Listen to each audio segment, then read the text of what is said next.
Proverbs chapter 15 verse 29. Verse 29. The Lord is far from the wicked, but he hears the prayer of the righteous. భక్తిహీనులకు యెహోవా దూరస్తుడు.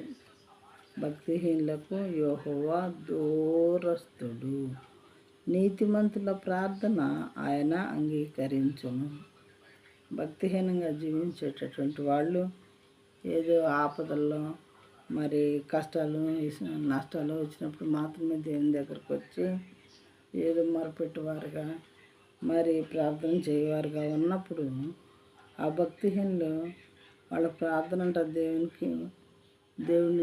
దేవుడు దూరంగా ఉంటారంట. వాళ్ళ ప్రార్థనకి నీతిమంతుల ప్రార్థన ఆయన అంగీకరించును.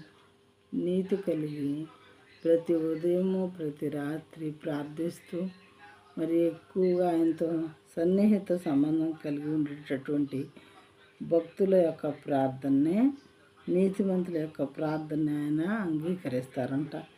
ఆపదలో ఉన్నప్పుడు మాత్రమే ప్రార్థిస్తూ ఏదో వాళ్ళకి అవసరం కాబట్టి ప్రార్థిస్తూ భక్తిహీనంగా జీవించేటటువంటి వాళ్ళకి దేవుడు చాలా దూరంగా ఉంటాడంట. ప్రియమైన వాళ్ళారా, ఈ రెండు రకాల్లో మనం ఏ రకంగా ఉన్నాము?